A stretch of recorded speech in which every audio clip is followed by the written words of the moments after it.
요한일서 3장 12절의 말씀으로 우리는 생명이 있습니다 라는 제목으로 말씀 증거하도록 하겠습니다. 더우시죠? 네, 저는 대만이 덥다고 생각했습니다. 네, 이제 이번 주 월요일에 대만에서 돌아왔는데요. 인천공항에 이제 문을 열고 딱 나가면서 깜짝 놀랐습니다. 대만보다 한국이 더 덥습니다. 고생이 많으십니다.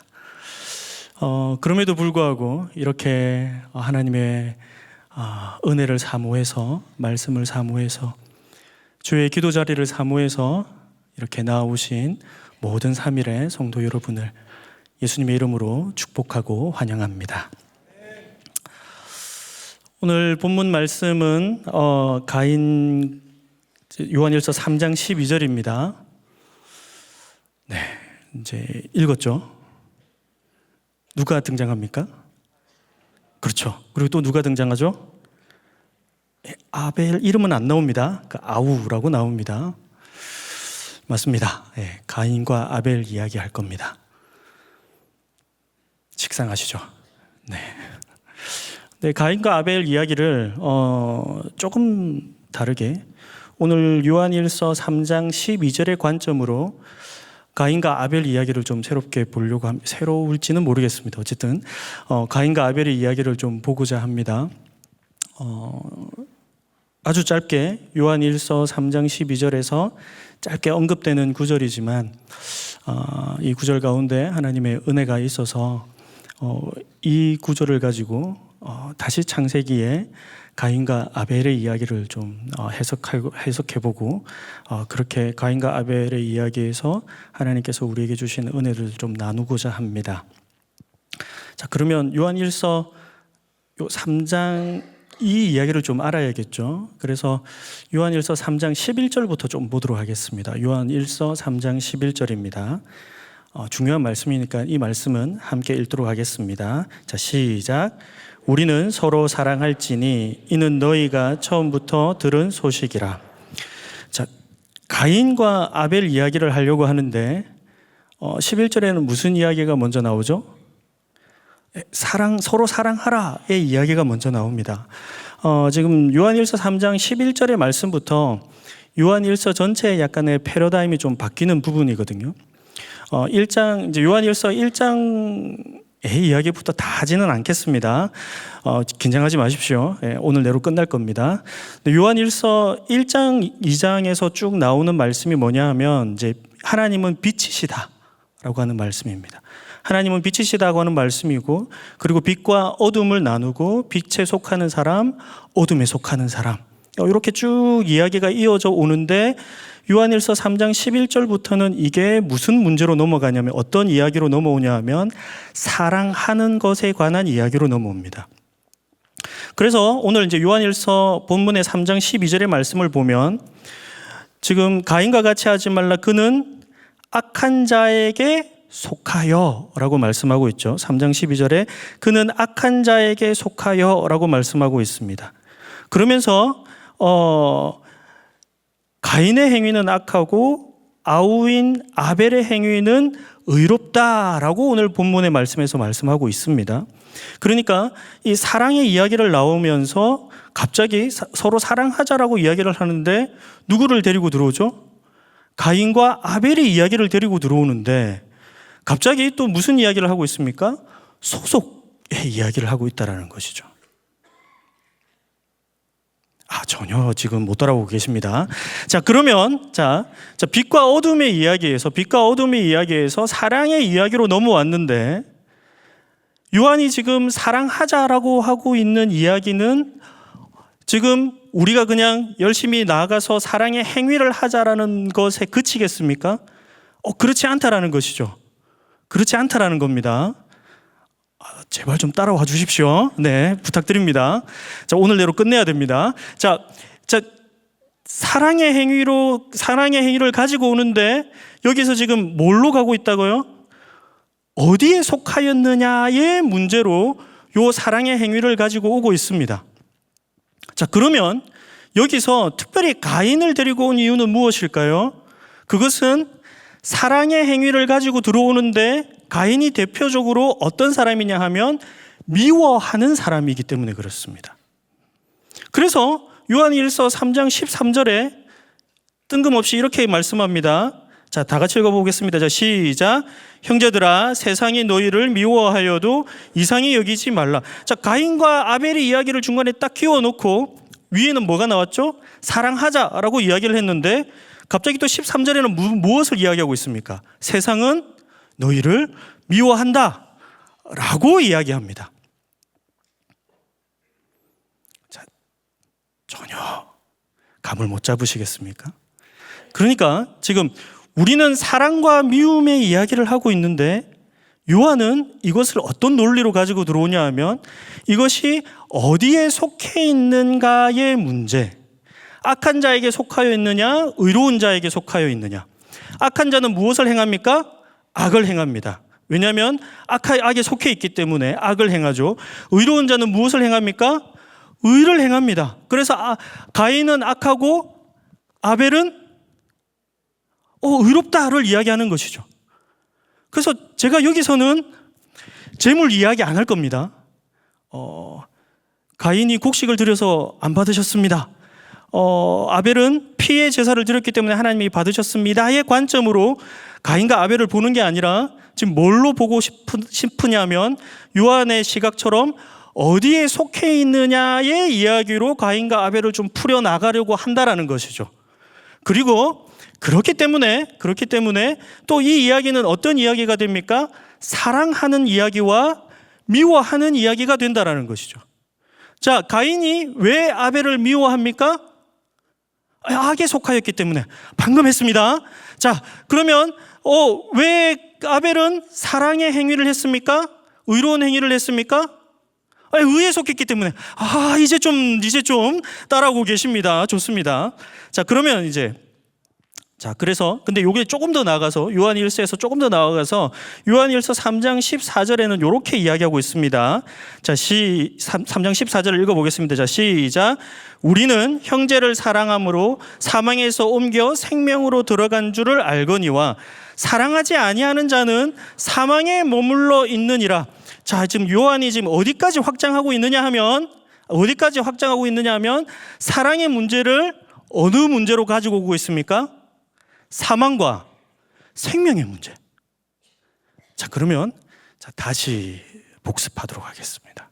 자, 가인은 왜 아벨을 죽였을까요? 가인은 왜 미워할까요? 그가 어디에 속해 있죠? 먼저 첫 번째, 어디에 속해 있죠? 악에 속해 있고, 그리고 그는 어디에 속해 있습니까? 사망에 속해 있습니다. 그리고 그럼 반대편에 아벨은 왜 의를 행했죠? 의에 속해 있으니까. 그는 왜 사랑을 행할 수 있습니까? 생명에 속해 있으니까. 지금 요한은 이 논리로 가지고 오고 있는 것이죠. 그래서 가인과 아벨을 끌고 들어왔다라는 겁니다. 자, 그래서 요한일서 3장 15절까지 좀 보도록 하겠습니다. 요한일서 3장 15절도 다 함께 읽겠습니다. 자, 시작. 그 형제를 미워하는 자마다 살인하는 자니 살인하는 자마다 영생이 그 속에 거하지 아니하는 것을 너희가 아는 바라. 근데 요한은 예수님께서 그 산상수훈에서 하신 말씀을 가지고 들어오면서 요한 1서에서 요한은 뭐를 이야기하냐면 미워하는 자마다 뭐 하는 자가 됩니까? 살인하는 자. 그리고 살인하는 자는, 그러면 미워하는 자, 곧 살인하는 자는 그 속에 뭐가 없음을 증명하는 것입니까? 맞아요. 영생이 없음을 증명하는 것입니다. 자, 그럼 다시 또 복습. 그럼 반대로 사랑하는 자는 어디에 속해 있죠? 의에 속해 있고 생명에 속해 있습니다. 그럼 그 안에는 누가 있는 것이죠? 무엇이 있는 것이죠? 영생이 있는 겁니다. 영생. 자, 그러면 미워하고 사랑하는 문제가 어디까지 왔습니까? 영생의 문제까지 왔습니다. 여기까지 따라오신다? 아주 좋습니다. 네. 자, 요 관점을 가지고 뭘 보자고요? 가인과 아벨의 이야기를 보자는 겁니다. 그러면 가인과 아벨의 이야기는 어디에 있을까요? 예, 창세기 4장에 있습니다.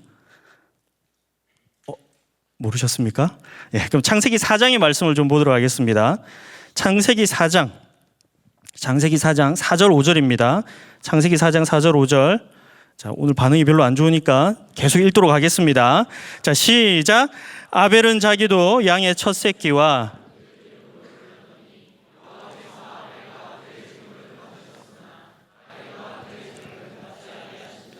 가인이 몹시 분하여 안색이 변하니.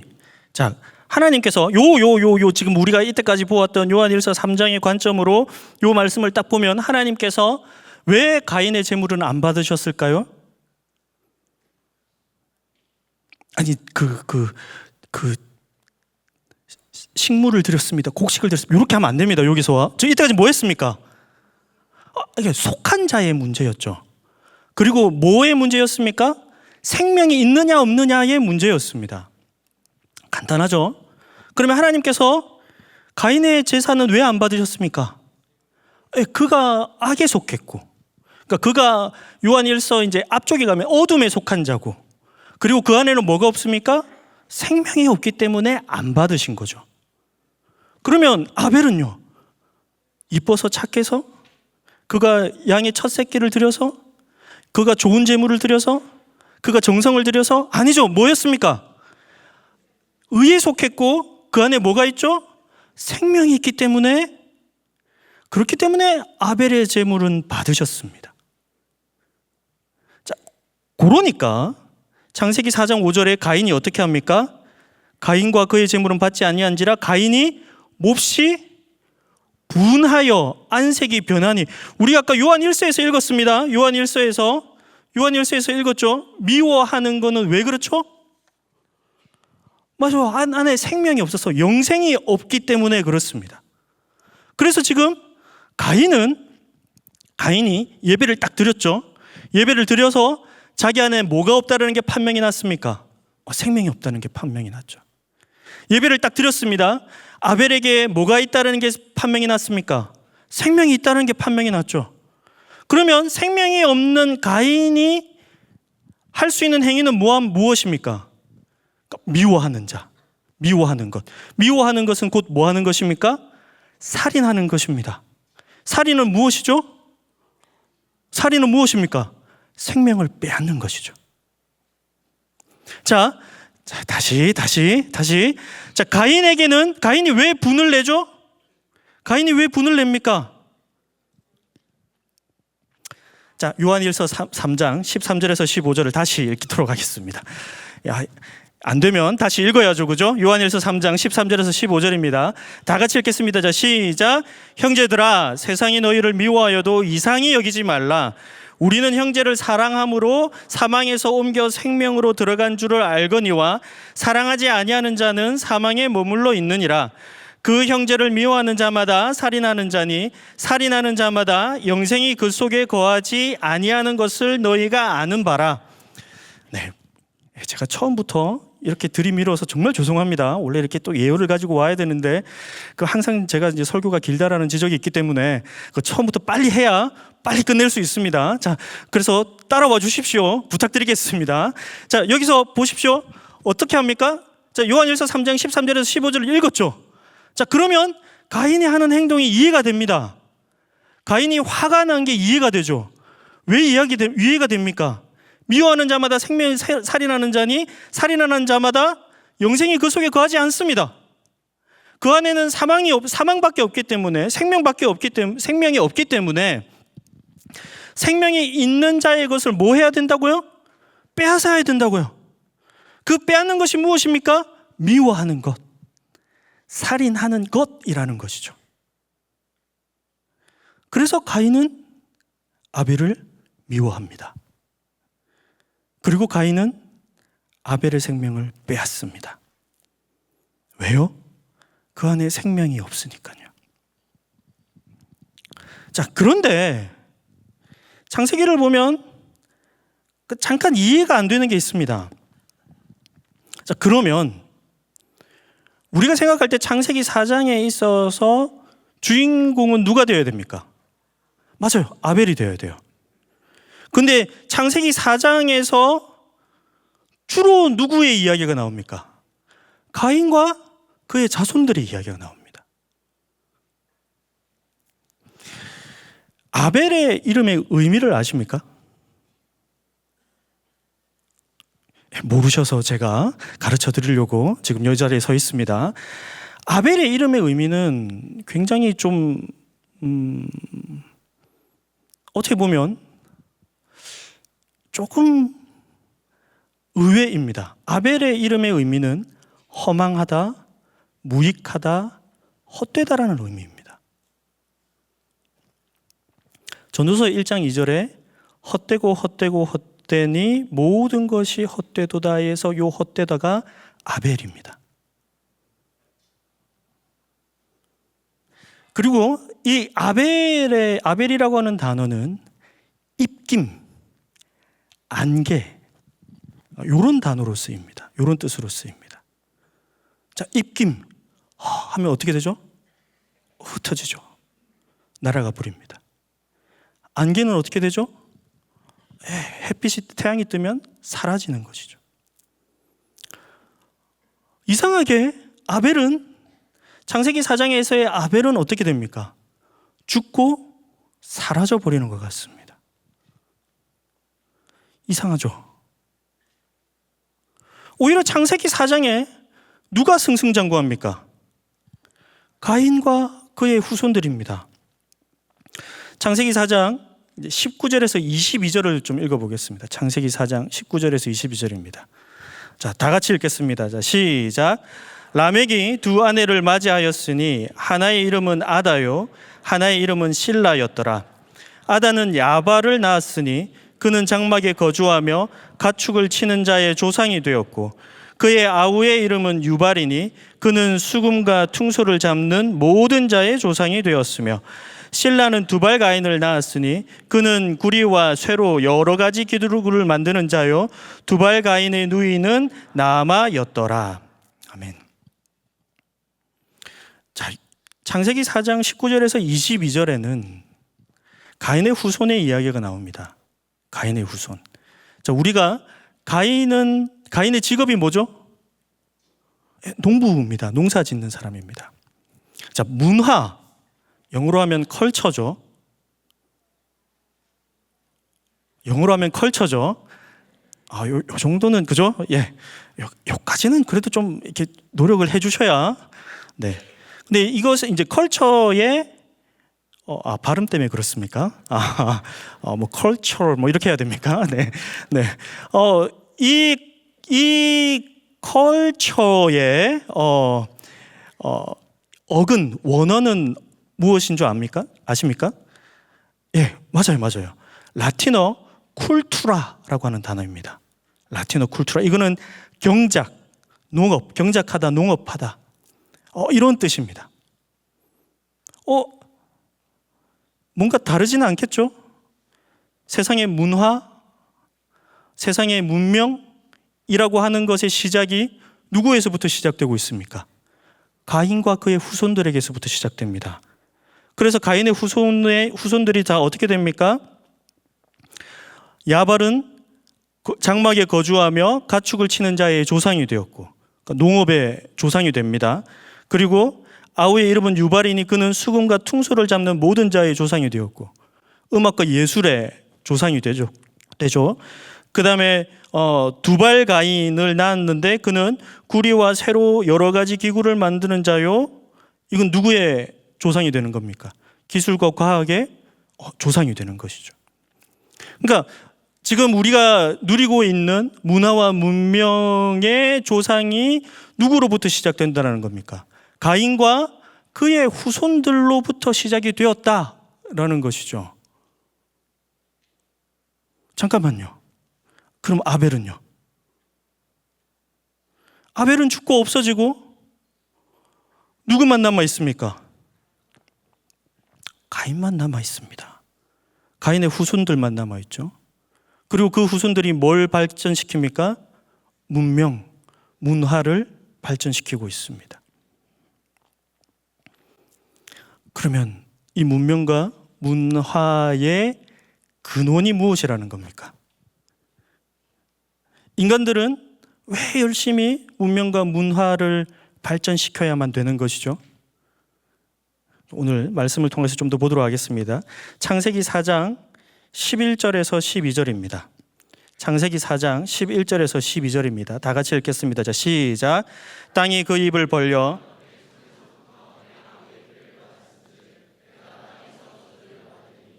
내가 밭을 갈아도 땅이 다시는 그 효력을 내게 주지 아니할 것이요 너는 땅에서 피하며 유리하는 자가 되리라. 지금 이 말씀을 보면 죄의 결과, 특히 그 가인의 살인의 죄로 인하여서, 가인이 미워하는 죄로 인하여서 어떤 결과가 들어오고 있습니까? 첫 번째는 땅의 저주를 받아서 아무리 경작해도 그 효력을 받지 못하는 문제가 생기고, 그리고 두 번째는 무엇입니까? 유리하는 자가 되어야 됩니다. 그러니까 땅이 그를 저주하였기 때문에 한 곳에서 정착하지 못하고 뭘 해야 되죠? 계속해서 돌아다니면서 살아야 되는 것이죠. 그것이 죄의 결과였습니다. 그것이 죄의 결과였습니다. 그래서 창세기 4장 14절에 이렇게 가인이 이야기합니다. 주께서 오늘 이 지면에서 나를 쫓아내시온즉 내가 주의 낯을 배웁지 못하리니 내가 땅에서 피하며 유리하는 자가 될지라 무릇 나를 만나는 자마다 나를 죽이겠나이다. 쉽게 말해서 못 살겠다라는 거죠. 하나님, 죄가 너무 커서 내가 못 살겠습니다. 그럼 이건 무엇에 대한 요청이죠? 하나님께 구원에 대한 요청입니다. 살려달라는 요청이죠. 그래서 하나님께서는 뭘 하시냐면 구원을 베푸십니다. 여호와께서 그에게 이르시되 그렇지 아니하다. 가인을 죽이는 자는 벌을 7배나 받으리라 하시고 가인에게 표를 주사 그를 만나는 모든 사람에게서 죽임을 면하게 하시니라 라고 말씀합니다. 자, 여기서 가인이 지금 이제 두 가지 벌에 대한 대표적인 두 가지의 결과가 있었죠. 첫 번째 뭐였죠? 땅이 효력을 내지 못하고. 두 번째는 뭐였죠? 그 유리하는 자, 떠돌아다니는 자가 되어야 됩니다. 근데 떠돌아다니다 보면 가인이 어떤 사람인 걸 다 압니까? 살인자인 것을 다 알기 때문에 그는 이미 자신의 죄를 알려진, 그러니까 드러내어진 사람이기 때문에 그 죄로 인하여서 자신이 살지 못하는 상황 속에 놓였다라는 것이죠. 그래서 하나님이 그에게 무슨 표인지는 정확하게 모르겠습니다. 어쨌든 표를 주어서 살게 해주십니다. 그것이 하나님의 구원입니다. 자, 하나님의 구원은 무엇이냐면 하나님의 구원을 잘 생각해 보십시오. 하나님의 구원은 그러면 어떤 것이 하나님의 구원입니까? 네, 열심히 돌아다녀야 됩니다. 그러니까 이 죄의 결과에서 완전히 벗어나지는 못합니다. 어쨌든 유리하는 자가 되는 것은 주어지는 것이고 하나님께서 이것에 대해서는 언급이 없으십니다. 그죠? 그래서 가인은 유리하는 자가 되어서 떠돌아다녀야 되는데 하나님의 구원은 어떻게 지금 베풀어지고 있습니까? 떠돌아다닐 때 만나는 사람이 가인을 죽이려고 하면 하나님께서 표를 주어서 못 죽이게 하겠다, 안 죽이게 하겠다. 이게 하나님의 구원이죠. 자, 그러면 가인이 하나님의 구원을 누리는 방법은 무엇입니까? 무엇이죠? 떠돌아다니며 사람을 만날 때에 그 사람으로부터 죽지 아니함을 경험해야 가인은 하나님의 구원을 경험하는 것이죠. 이상합니까? 좀 이상하긴 해요. 어쨌든 하나님이 베풀어 주신 구원은 무엇이냐 하면 그래, 그러면 네가 떠돌아다니지 않게 하고 그리고 땅을 경작할 때마다 내가 막 능력을 주어가지고 땅이 너에게 효력을 주게 해줄게. 하나님이 이렇게 구원을 말씀하시지 않고 하나님께서 말씀하시는 구원은 무엇이냐 하면 그래, 네가 죄를 지었지? 너는 땅의 저주를 받았지? 그래, 그 죄대로 그 저주대로 너는 떠돌아다녀야 돼. 그런데 그 가운데 너를 죽이지 않고 내가 살게 하겠다. 이게 하나님의 구원이라는 것이죠. 이게 하나님의 구원인데 가인은 어떻게 합니까? 창세기 4장 16절의 말씀을 보도록 하겠습니다. 창세기 4장 16절. 자, 다 같이 읽겠습니다. 자, 시작. 가인이 여호와 앞을 떠나서 에덴 동쪽 놋 땅에 거주하더니.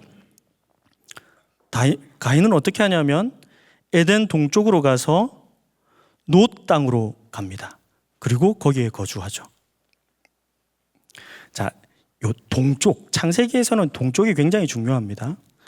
창세기 2장 8절에 하나님께서 이렇게 말씀하십니다. 동방의 에덴에 동산을 창설하시더라. 이렇게 이야기하고 있습니다. 그러니까 에덴이 어디에 있습니까? 에덴은 어떤 지명을 가지고 있습니까? 어떤 이름을 가지고 있습니까? 동방의 에덴, 동쪽에 있는 에덴. 하나님께서 이제 세상을 창조하셨죠. 하나님께서 세상을 창조하셨는데 하나님이 에덴을 어디에 창조하십니까? 어디에 만들어 두십니까? 그 창조하신 창조물 가운데 하나님께서 에덴 동산을 특별하게 세우시는데, 설립하시는데, 그것을 어디에 설립하시죠? 동쪽. 그러니까 에덴은 동쪽에 있는 하나님이 만든 동산인 것이죠. 자, 그런데 가인은 여호와 앞을 떠나 어디로 갑니까? 에덴 동쪽. 에덴보다 더 어디로 가죠? 동쪽. 그러니까 동쪽에 있는 에덴보다 더 동쪽으로 갑니다. 무슨 말인지 알아먹으시겠습니까?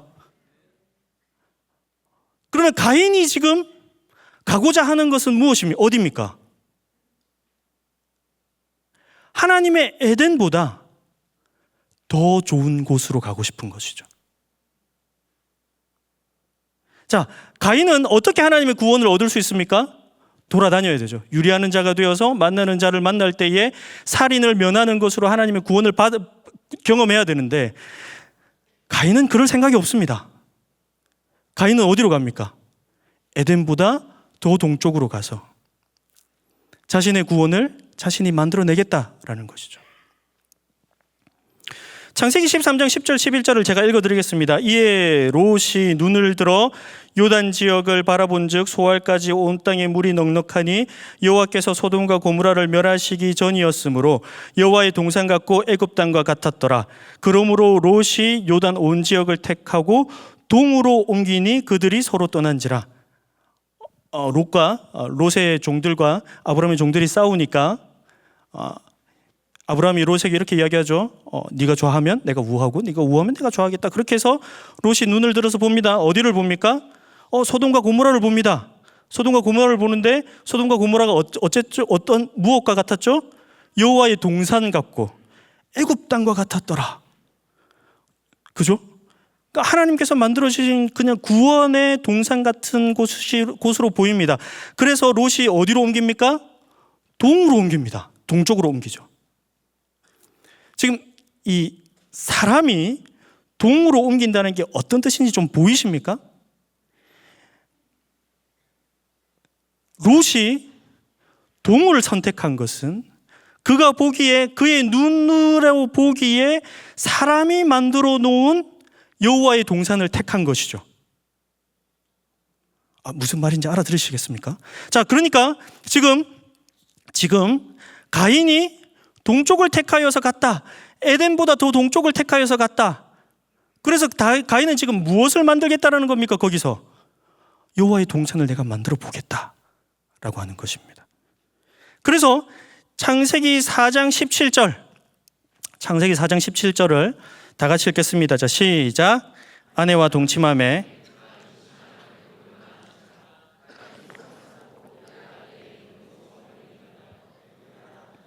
자, 지금 가인이 동쪽으로 가서 놋으로 가서 뭘 하죠? 뭘 했죠? 성을 쌓았습니다. 성을 쌓았다. 어떤 뜻입니까? 유리하지 않겠다라는 것이죠. 돌아다니지 않겠다. 그리고 그 안에서 그의 후손들은 땅에서 효력을 주지 않으니까 열심히 무엇을 발전시킵니까? 문화와 문명을 발전시켜서 하나님의 나라를 만들어가고 있는 겁니다. 그게 뭐라고요? 세상. 그게 세상의 근본이고 세상의 근원적인 모습이라는 것입니다. 그러니까 문화, 문명은 어디로 향해 갑니까? 스스로의 구원을 만들어가는 곳으로 나아가고 있다는 것이죠. 그것이 세상의 본질적인 모습입니다. 그 세상의 발전, 세상의 철학이 발전했습니다. 그러면 무엇을 거부하죠? 하나님이 없다라는 데 굉장한 초점을 맞추고 있습니다. 과학이 발전해서 무엇을 열심히 하고 있죠? 하나님이 없다라는 것을 열심히 증명하고 있습니다. 그리고 기술의 발전으로 인해서 하나님이 없어도 되는 세상을, 하나님이 도움이 없어도 되는 세상을 만들어가고 있다는 것이죠. 그것이 세상의 본질적인 모습입니다. 그것이 세상의 본질적인 모습이죠. 자, 요거의 이제 절정, 이것의 절정이 창세기 4장 23절 24절입니다. 창세기 4장 23절 24절입니다. 이제 다 같이 읽겠습니다. 시작. 라멕이 아내들에게 이르되 아다와 실라여 내 목소리를 들으라. 라멕의 아내들이여 내 말을 들으라. 나의 상처로 말미암아 내가 사람을 죽였고 나의 상함으로 말미암아 소년을 죽였도다. 가인을 위하여는 벌이 7배일진데 라멕을 위하여는 벌이 77배이로다 하였더라. 아멘. 자, 여기서 이 문화의 절정인 그러니까 법이 나옵니다. 이 문화의 절정인 법이 나오는데 특히 여기서 라멕이 무엇을 이야기합니까? 라멕이 찬양하죠. 스스로를 찬양합니다. 스스로를 찬양하는데 첫 번째 여기서 나타나는 게 무엇입니까? 내가 사람을 죽였다. 나의 상처로 말미암아 내가 사람을 죽였고 나의 상함으로 말미암아 소년을 죽였다. 내가 어쨌든 사람을 죽였다라는데 지금 사람을 죽인 것을 라멕이 뭘 하고 있습니까? 찬양, 시를 지어서 노래하고 있습니다. 그 자신이 죽인 행위를 찬양하고 있죠. 그리고 그들이 만든 법은 무엇을 말합니까? 하나님께서 주시는 구원은 가인을 어떻게 벌을 7배로 주어서 가인을 보호했다라고 한다면, 벌을 7배를 주어서 가인을 구원했다라고 한다면 라멕을 위하여, 나를 위하여서는 벌이 77배다. 자, 지금 요 라멕이 찬양하는 것은 무엇입니까? 내가 만든 구원이 하나님의 구원보다 더 완전하다라는 것이죠.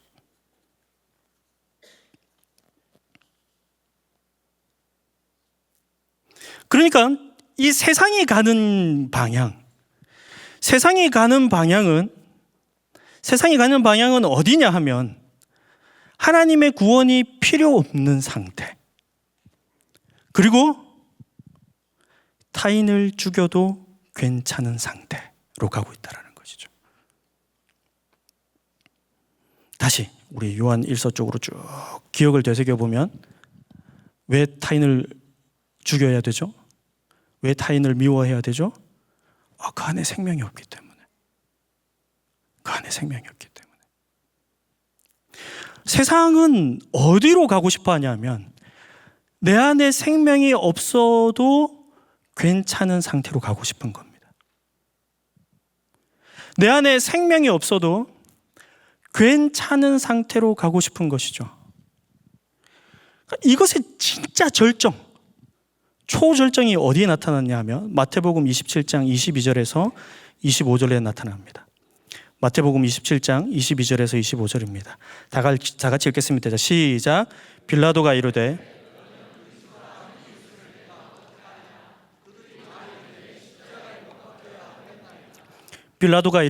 어찌 미냐 무슨 악한 안 나옵니까? 네, 23절도 읽겠습니다. 빌라도가 이르되 어찌 미냐 무슨 악한 일을 하였느냐 그들이 더욱 소리질러 이르되 십자가에 못 박혀야 하겠나이다 하는지라. 빌라도가 아무 성과도 없이 도리어 밀란이 나려는 것을 보고 물을 가져다가 무리 앞에서 손을 씻으며 이르되 이 사람의 피에 대하여 나는 무죄하니 너희가 당하라. 백성이 다 대답하여 이르되 그 피를 우리와 우리 자손에게 돌릴지어다 하거늘. 자, 사람이 가는 가장 악한 단계, 사람이 가고자 하는 가장 궁극적인 단계는 무엇입니까? 하나님을 죽여도 괜찮습니다. 예수님을 죽여도 괜찮습니다 라는 것이죠. 그러니까 이 세상은 지금 어떤 세상입니까? 예수님을 십자가에 못 박은 세상이죠. 예수님을 십자가에 못 박은 세상입니다. 근데 뭐라고 이야기합니까? 그 피와, 예수님을 죽인 피를 우리와 우리 자손에게 돌려라. 나는 괜찮다.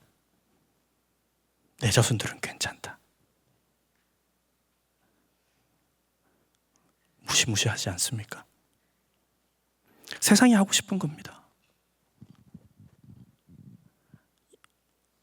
예수 그리스도를 조롱하고 예수 그리스도를 십자가에 못 박고 웃습니다. 얼마 전에도 그런 사건이 있었죠. 예수님을 조롱합니다. 기독교는 조롱해도 됩니다. 그죠? 이슬람은 안 됩니다. 기독교는 조롱해도 됩니다. 불교는 안 됩니다. 기독교는 마음껏 조롱합니다. 왜죠? 뭘 하고 싶은 거죠? 예수님을 십자가에 못 박아도, 예수님을 죽여도 괜찮다 하고 싶은 겁니다. 이것이 세상이 살아가는 모습입니다. 세상이 되고자 하는 궁극적인 모습이라는 것이죠. 자, 그러면 여기서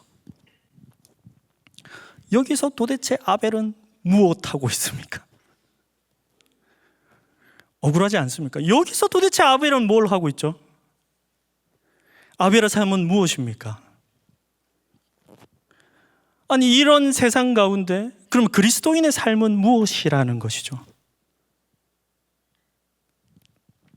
히브리서 11장 4절을 좀 보도록 하겠습니다. 히브리서 11장 4절입니다. 자, 히브리서 11장 4절입니다. 자, 시작. 믿음으로 아벨은 가인보다 더 나은 제사를 하나님께 드림으로 의로운 자라 하시는 증거를 얻었으니 하나님이 그 예물에 대하여 증언하심이라. 그가 죽었으나 그 믿음으로써 지금도 말하느니라. 자, 아벨은 뭘 하고 있죠? 죽었으나 말하고 있습니다. 죽었으나 그 안에 의가 있다라는 것을 증거하고 있습니다. 죽었으나 그 안에 생명이 있다라는 것을 증거하고 있죠. 히브리서 12장 24절을 읽겠습니다. 히브리서 12장 24절입니다. 자, 시작. 새 언약의 중보자이신 예수와 및 아벨의 피보다 더 나은 것을 말하는 뿌린 피니라. 지금 아벨의 피를 누구의 피와 지금 비견하고 있죠? 예수 그리스도의 피와 비견하고 있습니다. 아벨의 이름의 의미가 무엇이었죠? 헛된 것. 헛된 줄 알았습니다. 아벨이 그냥 죽어서 끝난 줄 알았죠. 아벨이 죽어서 끝난 줄 알았는데 아벨은 죽어서 끝나지 않았습니다. 그 죽어버린 아벨의 삶에서 하나님은 뭘 지금 하고 계십니까? 예수 그리스도의 피를 뿌리고 계십니다. 아벨의 피가 예수 그리스도의 피가 되게 하고 아벨의 죽음이 그 안에 생명이 있는 것을 증거하는 삶이 되게 한다는 것이죠. 자, 여기까지 따라오셨습니까? 자, 그러면 생명은 무엇입니까? 그러면 생명은 무엇이죠? 요한일서 3장 16절을 읽도록 하겠습니다. 요한일서 3장 16절입니다. 시작. 그가 우리를 위하여 목숨을 버리셨으니 그로서 사랑을 알고 우리도 형제들을 위하여 목숨을 버리는 것이 마땅하니라. 자, 생명이 무엇이냐 하면 생명이 무엇입니까? 예수님께서 우리를 위하여 생명을 버리신 것이 생명입니다. 이상하죠? 예수님께서 우리를 위하여 생명을 버리신 것이 생명입니다. 그가 우리를 위하여 목숨을 버리셨으니 우리가 이로써 무엇을 압니까? 사랑을 알고 우리도 형제를 위하여 목숨을 버리는 것이 마땅하니라. 그러니까 우리가 예수 그리스도의 생명을 우리는 언제 알 수 있냐 하면 예수님께서 우리를 위하여 생명을 버리셨으므로 예수 그리스도의 생명이 무엇인지를 알게 되었습니다. 예수 그리스도께서 십자가의 죽으심으로 말미암아 그의 생명이 무엇인지를 우리가 알게 되었습니다. 감이 오십니까? 예수 그리스도의 생명이 내가 길이요 진리요 생명이다, 내가 영생이다, 나를 믿는 자는 죽지 아니할 것이다 라고 말씀하셨는데, 그것을 우리에게 어떻게 믿게 하시고 알게 하셨습니까? 십자가의 죽으심으로 알게 하셨다라는 것이죠. 만약에 예수님이 죽지 아니하시고 지금까지 쭉 살아 계신다고 생각해 보십시오. 끔찍할까요? 그러면 우리는 이제 크리스마스가 되면 예수님을 만나러 가야겠죠. 예수님께서 만약에 그냥 쭉 살아 계셔서 영생을 말씀하시면 예수님이 주시는 생명이 무엇인지 아마 우리는 알지 못할 것입니다. 왜냐면 우리는 죽거든요. 근데 예수님께서는 당신 안에 영생이 있습니다. 당신 안에 있는 생명이 세상의 생명과 다르고, 당신 안에 있는 생명이 세상의 한계에 있는 생명과 다르고, 당신 안에 있는 생명이 죽어서 끝나는 생명이 아니라는 것을 우리에게 어떻게 알려주셨습니까? 십자가의 죽으심으로 알려주셨다는 것이죠. 우리 안에 있는 생명의 그 정체를 아시겠습니까? 그러니까 우리가 해야 되는 사랑,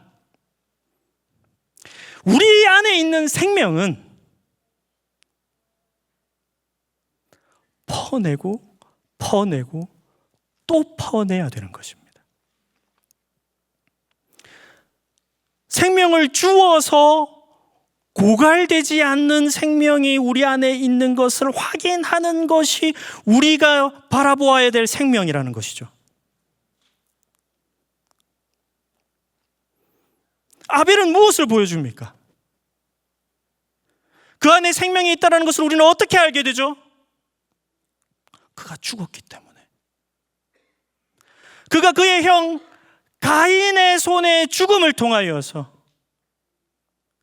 그가 영원히 죽지 않고 여전히 주의 생명으로 인하여 생명을 증거하는 삶을 살아가는 것을 보고, 우리는 아벨 안에 있는 생명이 이 세상의 생명과 다른 영생임을 아는 것입니다.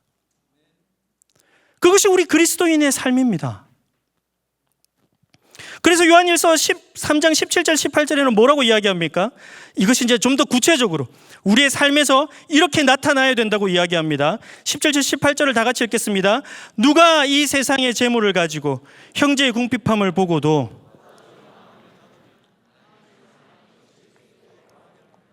자녀들아, 우리가 말과 혀로만 사랑하지 말고 행함과 진심으로 함으로 하자. 자, 보십시오. 뭘 해야 되죠?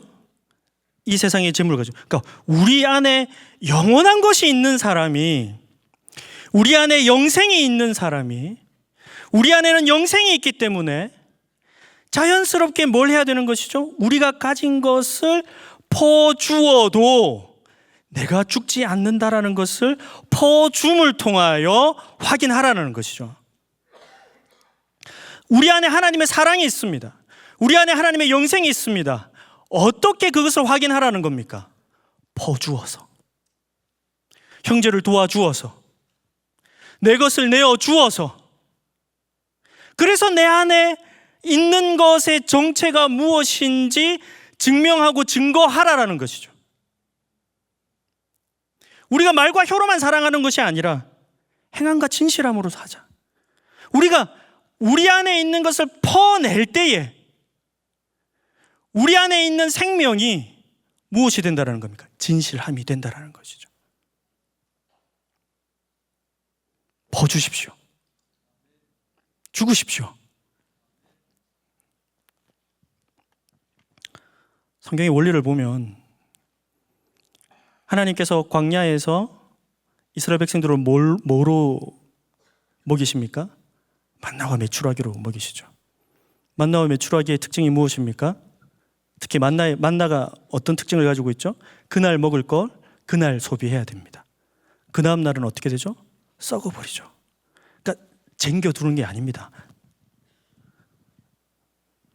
계속 그 다음날 아침에 가서 그것이 새롭게 떨어져 있는 것을 보아야 되는 것이죠. 왜요? 그것이 하나님이 주시는 생명입니다.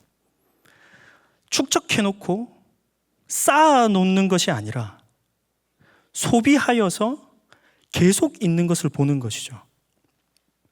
열왕기상 17장에 엘리야가 사르밧 과부를 만납니다. 열왕기하 4장에 엘리사가 그 자신의 죽은 제자의 아내를 만납니다. 여기서 특징이 무엇입니까? 나중에 모르시겠으면 집에 가서 찾아보십시오. 사르밧 과부에게는 가루 한 움큼과 병에 기름 조금 있었습니다. 이것이 어떻게 하나님이 주신 마르지 않는 생명으로 변하죠?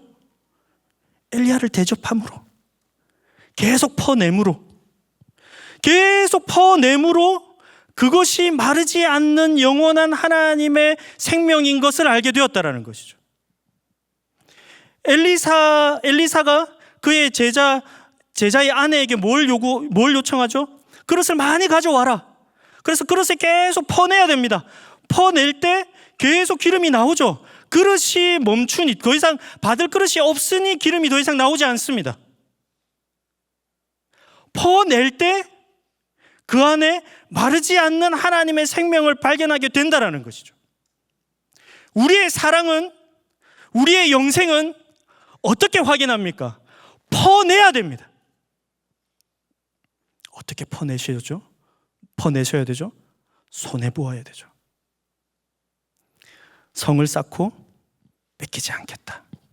성을 쌓고 내가 하나님이 필요 없는 상태로 만들어서 나는 더 이상 누구의 도움도 필요 없는 사람이 될 것이다 라고 하면서 하나님의 축복을 경험하는 것이 아닙니다.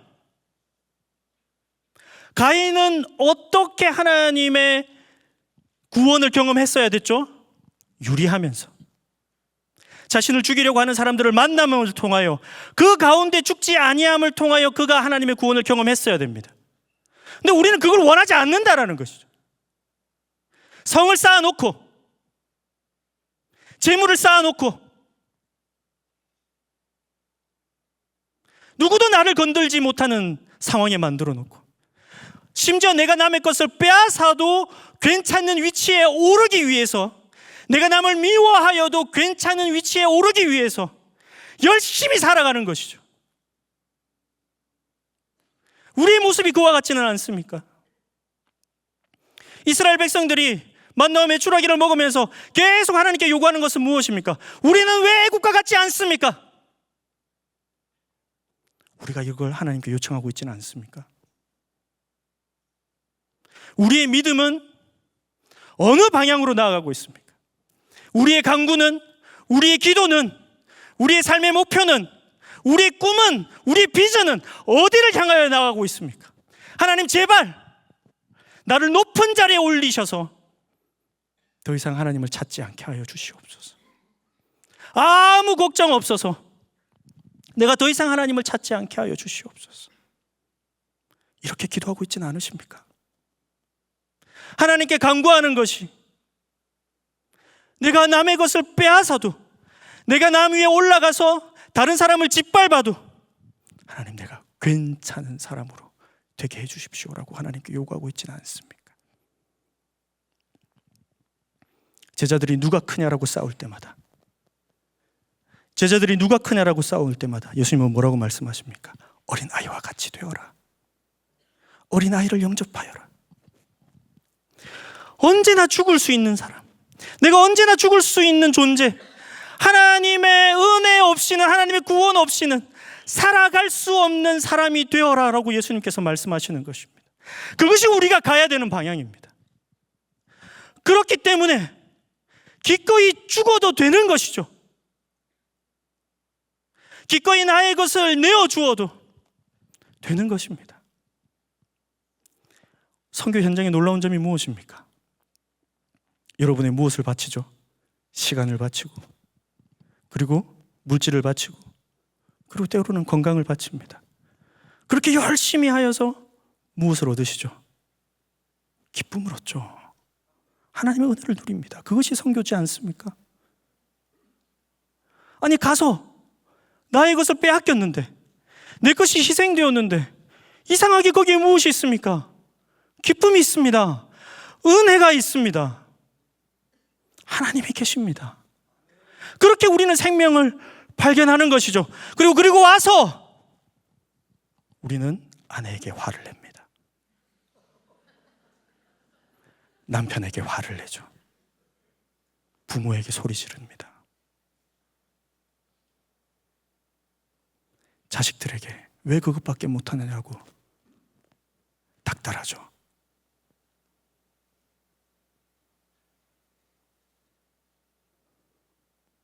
선교에서 무엇을 누리셨죠? 그 하나님이 내 일상에 없습니까? 우리 회사에는 없습니까? 우리 학교에는 없습니까? 우리 가정에는 없습니까? 우리 교회에는 없습니까? 내 이웃에게는 없습니까? 퍼내십시오. 죄송하지만 죽으셔야 됩니다. 그때 예수님이 여러분에게 어떤 구원을 베푸셨는지 알게 될 것입니다.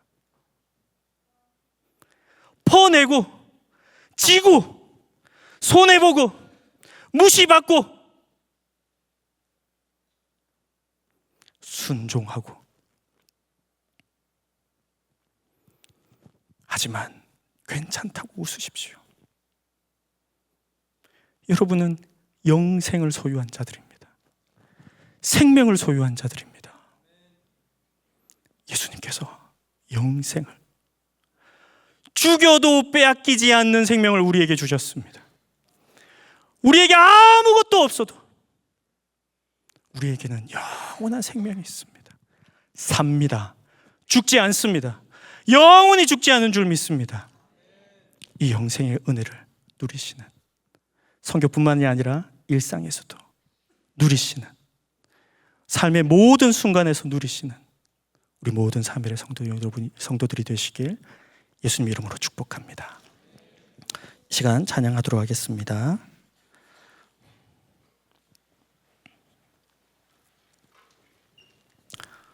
나 이제 주님의 새 생명 얻은 몸.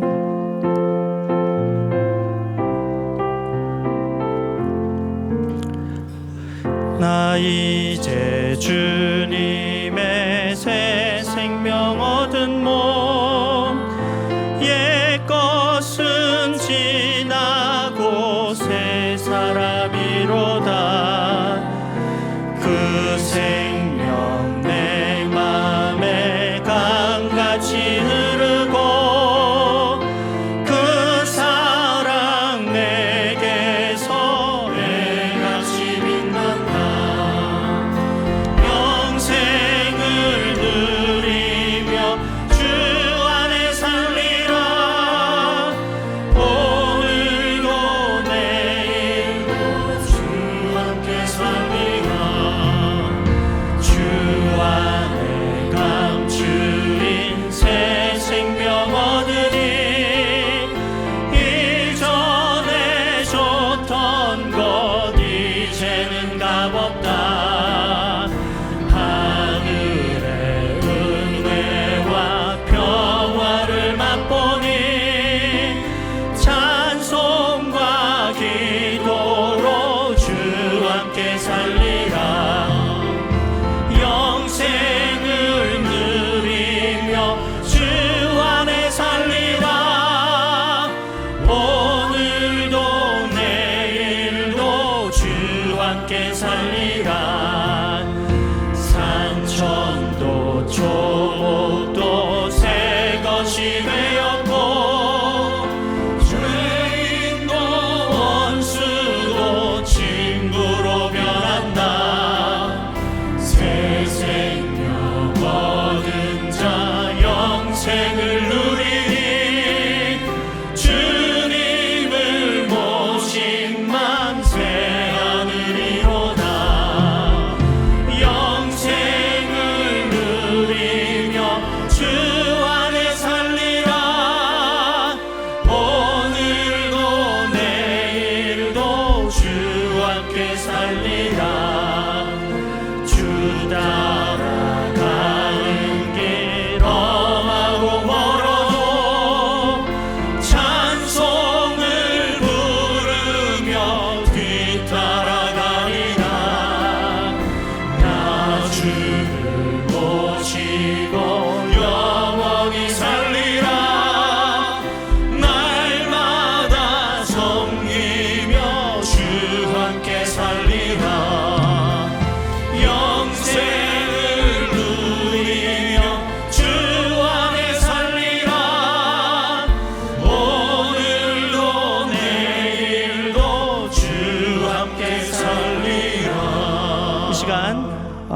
말씀에 의지해서 하나님께 나아가도록 하겠습니다. 하나님, 우리는 과연 생명 있는 삶을 살고 있습니까? 하나님, 우리는 오히려 내 안에 생명이 있다는 것을 잊어버리고 억울함과 미움 속에서 살고 있지는 않습니까? 하나님, 나는 나를 위한 인생의 성을 쌓고 누구도 침범하지 못하게 하면서 내 것을 움켜쥐는 삶을 살고 있지는 않습니까? 하나님, 결국에 내가 기도하는 것이, 결국 내가 하나님께 간구하는 것이 더 이상 하나님이 필요 없고 하나님의 구원이 필요하지 않는 상태로 만들어 달라고 소원하고 있지는 않습니까? 이 시간 새롭게 하나님께 간구하도록 하겠습니다. 하나님, 나에게 생명이 있다는 것을 깊이 깨닫게 하시고 하나님, 그리스도의 생명으로만 만족하며 살아가게 하시옵소서.